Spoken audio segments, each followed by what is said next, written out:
शहर मंगलापुर में दो बहनें रहती थीं। दोनों बहनों में बड़ा प्रेम था। उनके माँ बाप की बचपन में मृत्यु हो गई थी। बड़ी बहन राधा घरों में काम करके अपना और अपनी बहन सीता का पेट पालती थी। एक दिन की बात है। राधा, ऐसा कब तक चलेगा? रोज रोज वही खाने की दिक्कत। ना ही हम सब ठीक से खा पाते हैं और ना ही पहन पाते हैं। पर मैं भी क्या कर सकती हूँ बहन, मुझे इस काम के अलावा और कोई काम भी तो नहीं आता।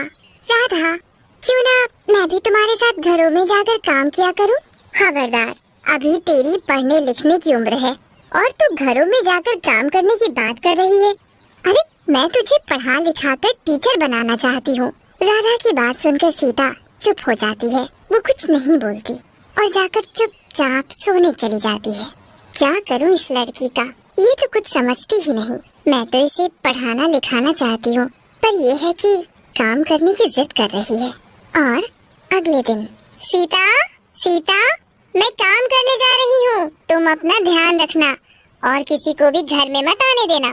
ठीक है राधा, तुम आराम से अपने काम पर जाओ। राधा अपनी मालकिन के घर। लक्ष्मी,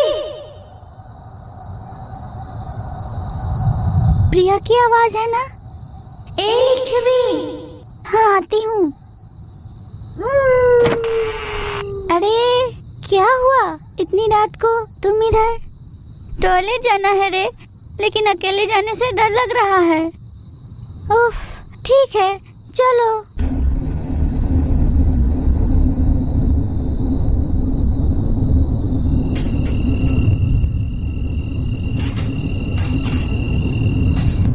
रसोई की तरफ से शायद कुछ एक आवाज सुनाई दिया।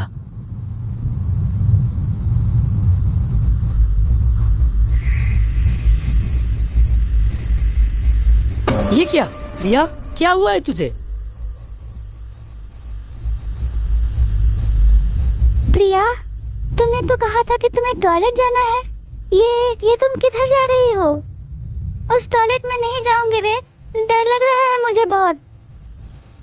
क्यों? अरे उधर दो कटे हुए पैर लटके हुए देखे, दो कटे हुए पैर।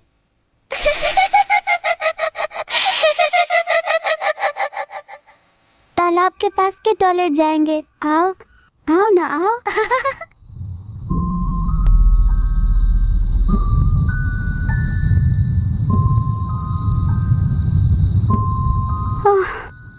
प्रिया, विश्वास कर, और चल नहीं सकते।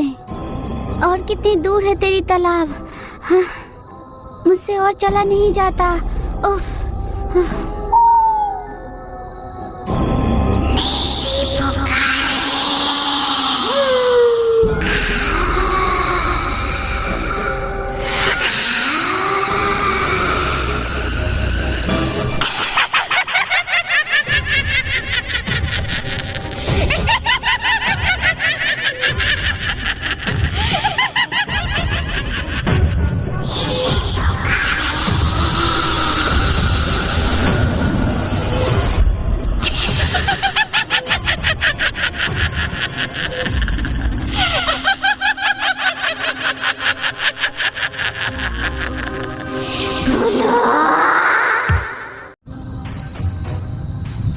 ये क्या, वो इधर इस अवस्था में? यज्ञ में बैठे मुझे लगा कि कुछ संकट है, इसलिए देर नहीं की, जल्दी से गाड़ी का इंतजाम करके चला आया। और उधर प्रिया को भी बेहोशी की हालत में पाया गया। ये सब क्या हो रहा है? पहले लिच्छवी को घर ले चलो, उसके बाद सोचेंगे।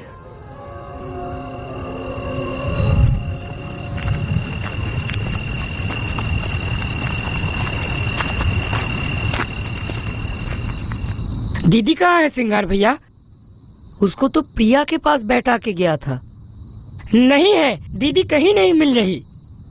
और देर नहीं, अभी मंत्र पढ़कर इस घर को गृहबंधन करना होगा। संकट सर के ऊपर।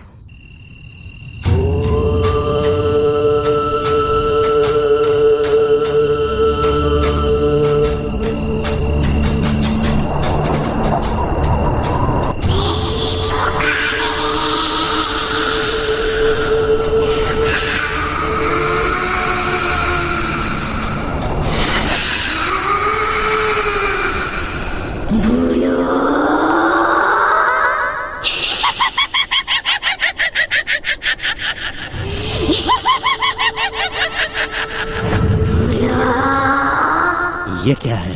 अब ये कैसे संभव है? मंत्र पढ़ते वक्त ये कैसे संभव? कर्ण पिशाचिनी का आवाहन छोड़, इसे तो दमन नहीं किया जा सकता।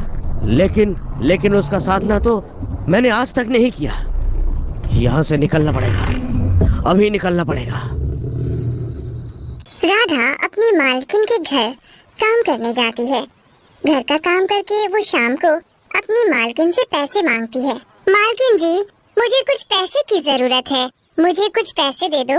अरे अभी तो तुझे परसों ही पैसे दिए थे, फिर तुझे इतनी जल्दी पैसे की क्या जरूरत पड़ गई?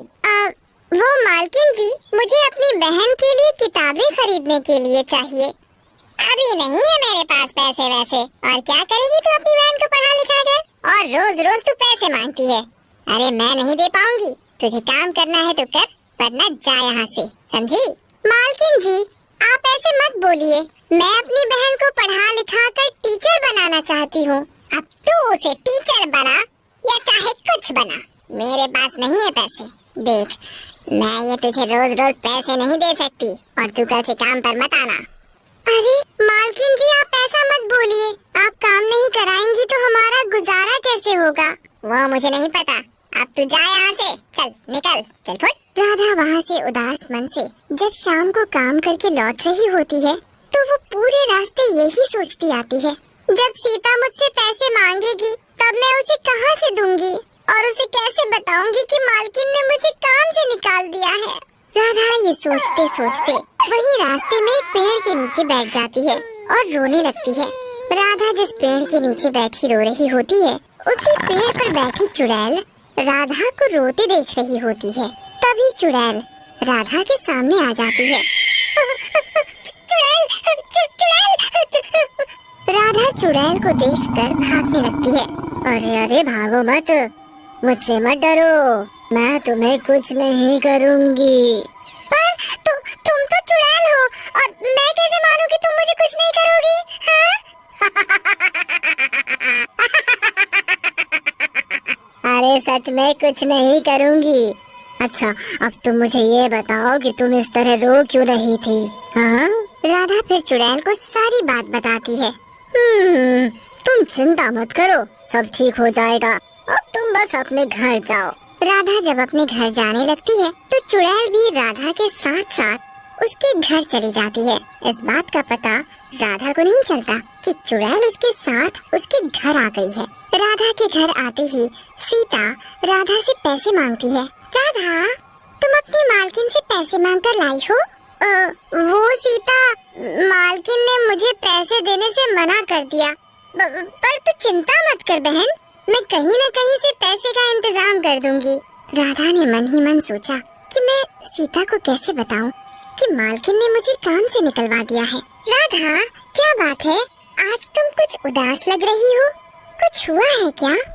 राधा सीता की बात सुनकर रोने लगती है।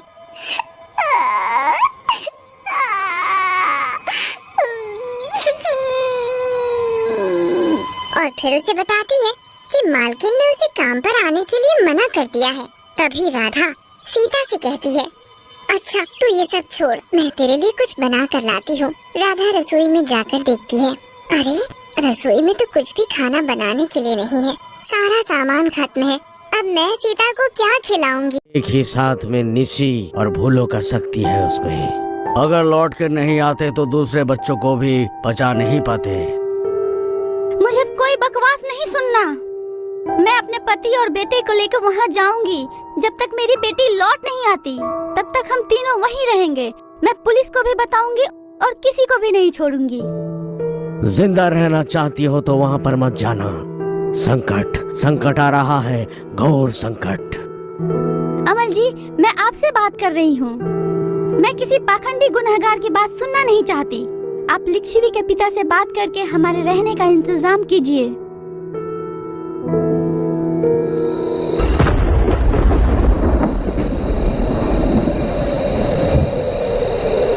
आज से जब तक मेरी बेटी वापस नहीं आ जाती हम यहीं रहेंगे।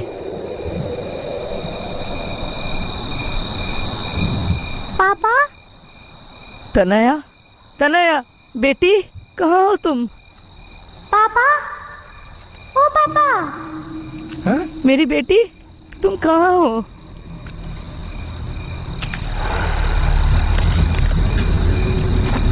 तनया, तनया, कहाँ हो तुम? इधर आओ पापा, इधर आओ।